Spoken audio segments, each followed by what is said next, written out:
Hey, 2008 Jeep Grand Cherokee. We're gonna be doing oil change today. We're gonna pull our dipstick out, take our cap off our oil here, 3.7 liter. And then let's get underneath of it and start changing this oil. All right, up underneath, behind the axle, differential. There's our drain right there, 13 millimeter socket.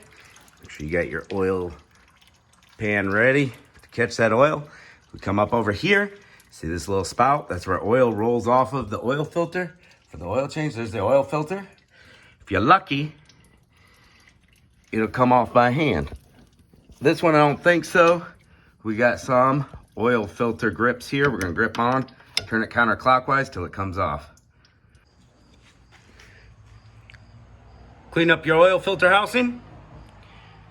Put a little bit of oil on the seal of your oil filter.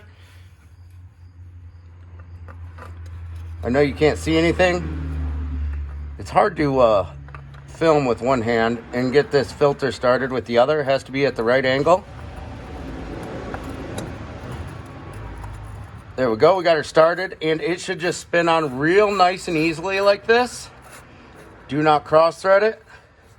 And then we're gonna get it as tight as we can by hand, no tools. All right.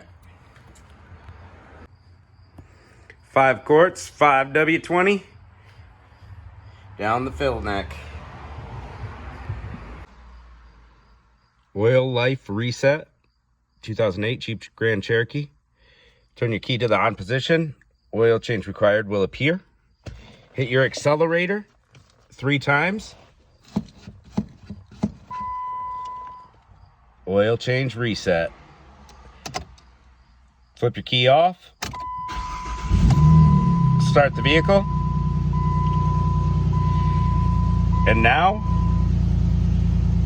oil change required will not show up.